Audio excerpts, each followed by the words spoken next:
Alors bonjour à tous, nous sommes dans une vidéo consacrée à l'apologétique pro-vie. Et dans cette vidéo, nous allons examiner un argument en faveur de l'avortement qui s'appelle l'argument du violoniste. Alors peut-être que certains d'entre vous connaissent déjà cet argument. En fait, il a été développé par la philosophe Judith Jarvis Thomson en 1971. Et il a été défendu récemment par Monsieur Phi sur sa chaîne YouTube. Vous pouvez aller voir sa vidéo. Alors, cet argument, il cherche à montrer que l'avortement serait acceptable même si le fœtus est une personne. C'est-à-dire que même si le fœtus a le même droit à la vie que vous et moi. Donc c'est une affirmation qui peut paraître choquante, mais Thomson la justifie avec le principe suivant.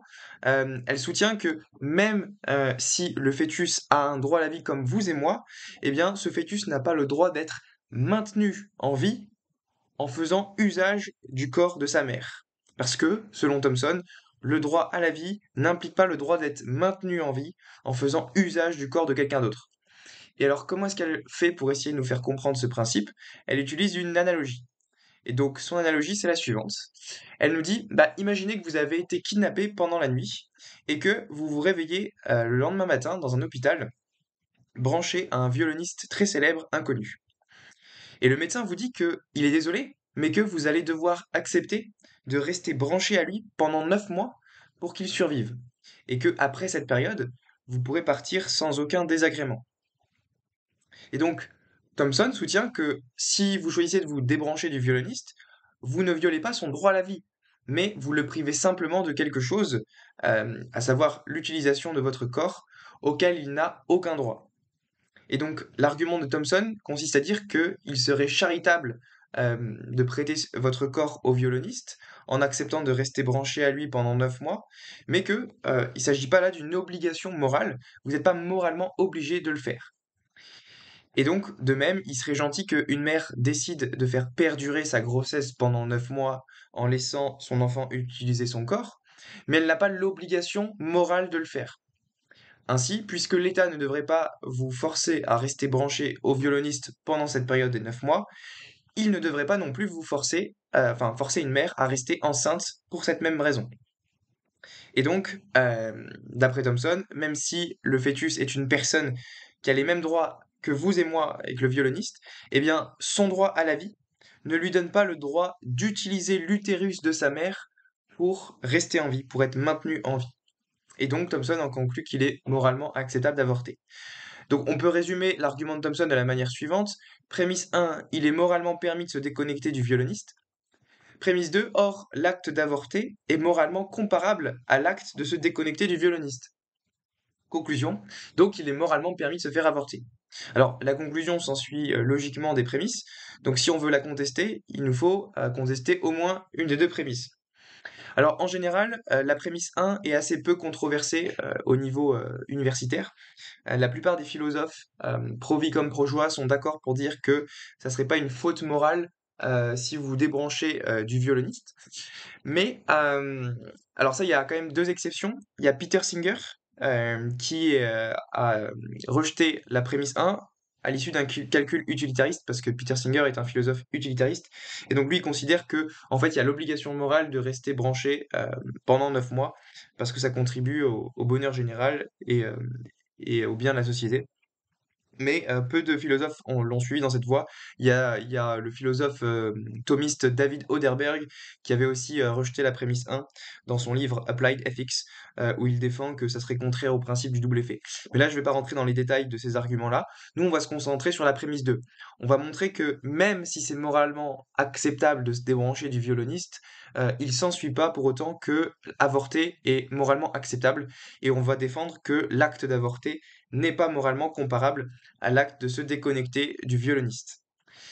Alors déjà, va faire quelques considérations préliminaires. On va faire remarquer que Thomson exagère la charge de la grossesse. Donc dans l'analogie du violoniste, la grossesse est dépeinte de manière exagérée. La personne branchée au violoniste n'est pas libre de sortir ou de quitter la chambre, d'avoir un travail, une vie sociale, etc. Elle est clouée au lit à attendre pendant 9 mois.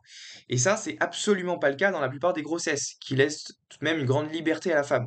Et donc Thomson compare le fait de porter un enfant à une situation qui est horrible, dégradante et asservissante, comme le fait de rester comme ça immobile dans un lit pendant 9 mois. Au contraire, la science montre que très peu de femmes sont alitées pendant leur grossesse et qu'elles peuvent réaliser plein d'activités en dehors de la chambre d'hôpital. Et donc, Thomson surestime en cela la charge de la grossesse, la charge de la gestation. Et ça a été fait remarquer par une féministe qui nous disait, dans le cas où je suis branchée au violoniste, je ne peux pas faire mon travail, je ne peux pas aller rendre visite à ma mère en mauvaise santé, je ne peux pas aller au mariage de ma sœur, je ne peux pas aller au cinéma, ni au restaurant, ni avoir une conversation confidentielle avec quelqu'un, et je ne peux pas faire l'amour. Et tout cela pendant 9 mois. Et au contraire, évidemment que dans le cas de la grossesse, toutes ces activités-là sont rendues possibles, en tout cas dans la plupart des grossesses. Et donc, dans l'analogie de Thomson, il y a une surestimation de la charge de la grossesse. Mais bon, tout ça c'était juste des considérations préliminaires. Là, on va rentrer dans des vraies objections qui montrent que les deux scénarios sont pas du tout analogues les uns avec les autres. Premièrement, c'est l'objection de la responsabilité. Dans le cas du violoniste, je n'ai pas l'obligation morale de rester branché à lui parce que je ne suis pas responsable du fait qu'il soit devenu malade. Au contraire, dans 99% des cas, la femme est responsable d'être tombée enceinte, ainsi que l'homme avec qui elle s'est engagée librement dans un acte sexuel, parce que les conséquences potentielles d'un acte sexuel, c'est la procréation, c'est la possibilité de procréer. Et donc, à partir du moment où la femme a consenti à participer à un acte qui pouvait potentiellement créer une personne humaine innocente et dépendante de son corps, eh bien, elle a l'obligation morale de porter assistance à l'enfant qu'elle est responsable d'avoir créé. Et ça, c'est pas du tout le cas dans le scénario du violoniste, où je ne suis pas du tout responsable de son état et de son existence. Donc, Thomson échoue dans son analogie à prendre en compte le principe de responsabilité morale. Et le principe de responsabilité morale, on peut le formuler de la manière suivante. Si je m'engage librement dans un acte ayant la possibilité de créer une personne dépendante de moi, alors je suis moralement responsable du fait que cette personne ait besoin de mon assistance et je n'ai en aucun cas le droit de la tuer. Ça, c'est un principe de responsabilité morale fondamentale. Et ce principe-là implique que, il n'est pas moralement permis d'avorter, au moins dans le cas des rapports sexuels consentants. Et donc, ce principe, il semble être de bon sens. Donc, un exemple que j'aime bien pour l'illustrer, c'est le suivant. Donc, c'est une expérience de pensée. Imaginez que vous avez une machine qui, lorsque vous l'activez en appuyant sur un bouton, vous donne, dans 99% des cas, un massage gratuit, donc analogue ici au plaisir sexuel, et dans 1% des cas, un massage plus un nouveau-né. Et que vous décidez quand même d'appuyer sur le bouton en espérant juste avoir un massage, et manque de chance, vous obtenez un massage plus un nouveau-né. Eh bien, si vous ne trouviez personne pour vous occuper de cet enfant, est-ce que vous pouvez vraiment l'abandonner ou le tuer? Bien sûr que non. Vous vous êtes engagé dans un acte qui pouvait potentiellement créer une personne humaine dépendante de vous. Et donc, cette personne a maintenant besoin de votre assistance. Vous ne pouvez pas tuer l'enfant que vous venez d'avoir entre les bras en ayant appuyé sur le bouton de la machine. Eh bien, c'est pareil avec la grossesse. À partir du moment où vous vous engagez dans un acte qui a la possibilité de créer une personne humaine innocente et dépendante de vous, vous n'avez pas le droit de la tuer. Et donc ça, c'est très différent du scénario du violoniste. Vous n'êtes pas responsable de l'existence et de la dépendance du violoniste à votre égard. Et donc, ce principe de responsabilité morale réfute l'argument du violoniste, au moins pour les cas de rapports sexuels consentants. Et donc, ces considérations, elles sont même reconnues par les philosophes pro-avortement, comme Michael Tooley, qui reconnaissent du coup que l'argument de Thomson est mauvais et il échoue pour cette raison, liée à la responsabilité morale. Et donc, Tooley nous dit, la personne anti-avortement peut très bien soutenir qu'en général, les gens n'ont pas l'obligation morale de laisser un fœtus utiliser leur corps, même quand cela est nécessaire à la survie d'un autre individu, alors qu'une femme enceinte a, en général, l'obligation morale de laisser le fœtus utiliser son corps, parce qu'elle est moralement responsable du fait qu'un fœtus ait besoin de son utérus. Donc même les philosophes pro-avortement comme Michael Tooley reconnaissent que l'objection de la responsabilité morale fait éclater en morceaux l'analogie de Thomson. Deuxième chose, une autre différence majeure entre le scénario du violoniste et de la grossesse, c'est qu'il y a une différence non négligeable au plan moral entre tuer directement et volontairement une personne en pleine santé, donc ça c'est le cas de l'avortement, et par ailleurs laisser mourir quelqu'un qui est déjà en mauvaise santé en refusant d'intervenir. Ça c'est le cas du violoniste. Quand vous êtes face au violoniste, vous ne le tuez pas directement, vous le laissez mourir. Et donc, en vous débranchant du violoniste, vous choisissez de vous séparer de lui sans vous attaquer à son intégrité physique. Vous coupez la perfusion qui vous relie à lui, mais vous ne vous attaquez pas à son corps. Au contraire, l'avortement tue le bébé par un acte direct et volontaire pleinement délibéré. Et il n'est pas comparable à un débranchement, mais plutôt à une atteinte directe à une personne innocente. Donc il y a une grande différence au plan moral entre tuer directement et volontairement une personne en bonne santé et laisser mourir une personne qui est déjà mourante de par sa propre pathologie. Encore une autre différence morale significative entre l'avortement et le scénario du violoniste. Troisième différence majeure entre ces deux scénarios, c'est que dans l'analogie du violoniste, la mort du violoniste est anticipée mais non voulue. Donc, se débrancher du violoniste suggère que la mort de ce dernier résulte de sa maladie et non de votre volonté. De toute façon, le violoniste allait mourir si vous refusiez de l'aider. Et donc, lorsque vous vous débranchez de lui, vous ne causez pas sa mort de manière intentionnelle et délibérée, vous refusez simplement d'utiliser des moyens extraordinaires pour le sauver. Et donc dans le cas de l'avortement, les choses sont très différentes parce que vous causez intentionnellement la mort de quelqu'un. Parce que si le bébé survit, on dit que l'avortement a échoué. C'est donc bien la preuve que l'avortement avait pour seul but de tuer l'enfant. Et au contraire, dans le cas du violoniste, sa mort est anticipée, mais elle n'a pas été désirée. Si on trouvait un moyen de sauver le violoniste, on le ferait avec joie. On serait hyper content que le violoniste puisse survivre. Au contraire, quand on va se faire avorter, on est bien content que l'enfant ne survive pas. On a l'intention de le tuer, on a l'intention qu'il meure.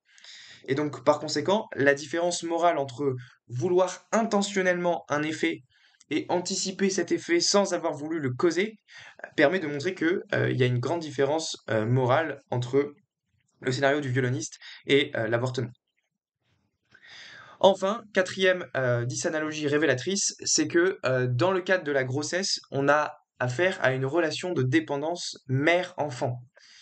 Et la relation de dépendance mère-enfant est radicalement différente de la relation entre deux inconnus. Les parents ont des obligations morales spécifiques envers leurs enfants, qu'ils n'ont pas vis-à-vis des étrangers. Et donc, ils ont le devoir moral d'utiliser leur corps pour subvenir aux besoins fondamentaux de leurs enfants. Si un parent n'utilise pas son corps pour subvenir aux besoins les plus fondamentaux de leurs enfants, bah, il y a une grave négligence parentale de leur part. Les enfants, en bas âge en particulier, ont le droit au corps de leurs parents lorsqu'il s'agit de subvenir à leurs besoins ordinaires, même si cela impose une charge aux parents et que ces derniers auraient préféré l'éviter. Et ces obligations parentales ordinaires ne sont pas présentes dans le cas du violoniste que nous présente Thomson. Donc encore une fois, on a une dysanalogie qui est moralement révélatrice entre les deux scénarios. Et enfin, dernière objection, elle est fondée sur la téléologie, donc ce qu'on appelle la finalité des organes. Donc la téléologie, pour ceux qui ne savent pas, c'est ce vers quoi les choses tendent, ce pourquoi les choses sont faites. Et donc on est tous d'accord avec Thomson pour dire que le don d'organes doit rester quelque chose d'optionnel. Mais on va nier que la grossesse soit semblable au don d'organes. Parce que nos organes, ils ont tous leur propre finalité. Et ça, même d'un point de vue non religieux, c'est évident, hein. Mon cœur sert à pomper mon sang, mes poumons servent à respirer l'air pour mon corps, mes yeux servent à voir, etc. Et donc, chacun de mes organes a sa propre finalité, sa propre téléologie pour servir au bon fonctionnement de mon corps. Et c'est pour ça que le don d'organes doit rester quelque chose d'optionnel. Personne n'a à vous forcer à donner votre corps ou vos reins pour sauver le violoniste, même s'il est dans le besoin. Tout simplement parce qu'on n'a pas à imposer aux gens de faire un usage extraordinaire de leurs organes. En revanche, il y a une exception, l'utérus. En effet, lorsque quelqu'un pose la question «À quoi sert l'utérus?», la réponse évidente semble être «Eh bien, l'utérus sert à maintenir en vie un bébé avant sa naissance». Et donc l'utérus est le seul organe, avec peut-être l'exception du sein féminin, qui est spécifiquement conçu pour la survie d'une autre personne dans sa fonction naturelle. Ça, c'est très important. Parce que le violoniste, l'organe que vous utilisez, que vous lui prêtez pendant 9 mois, sa fonction naturelle, c'est pas de l'aider lui, c'est de subvenir à vos propres besoins. Or, l'utérus, lui, il est naturellement fait pour aider quelqu'un d'autre, à savoir l'enfant, dans sa fonction naturelle. Et ça, c'est très différent du coup. Si l'utérus est naturellement ordonné au fait de subvenir aux besoins vitaux d'une autre personne, eh bien, l'enfant en question n'a-t-il pas le droit à cet organe qui est naturellement fait pour lui? Contrairement aux autres organes, l'utérus, on l'a dit, a pour finalité de subvenir aux besoins d'autrui dans sa fonction naturelle. Et c'est pas le cas dans le scénario du violoniste. Et donc, je n'ai pas l'obligation morale de détourner mes organes de leur propre finalité pour aider le violoniste, parce que ces derniers sont ordinairement destinés à subvenir aux besoins de mon corps uniquement. Et donc, réaliser un don d'organe serait quelque chose qui serait extraordinaire. Ça, c'est dans le cas du scénario du violoniste, on fait un don d'organe pendant 9 mois, mais c'est pas le cas de l'utérus qui est naturellement fait pour subvenir aux besoins de l'enfant et à son bon développement. Et donc, la finalité ordinaire de l'utérus d'une femme, c'est de maintenir son enfant dans l'existence pendant la grossesse. Et on a le droit d'exiger, enfin, c'est tout à fait normal qu'on puisse exiger que les gens fassent un usage ordinaire de leurs organes sans pour autant exiger qu'ils en fassent un usage extraordinaire. Et donc, l'argument du violoniste échoue, une fois de plus, à rendre compte de la finalité ordinaire de nos organes.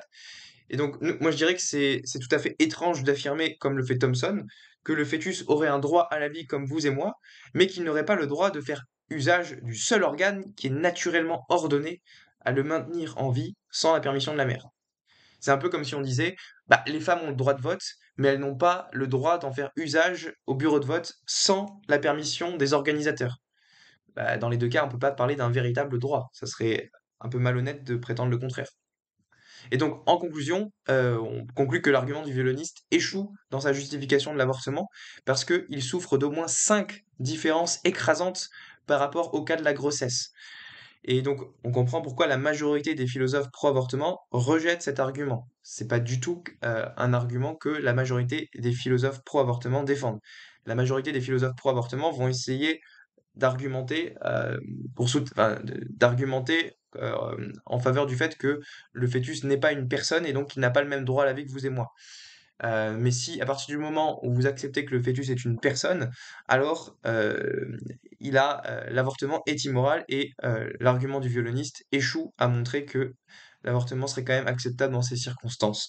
Et Thomson en particulier ne montre aucunement qu'il est moralement permis de tuer intentionnellement une personne humaine innocente. Et donc je conclus que la position pro-vie reste victorieuse rationnellement. Merci de votre écoute.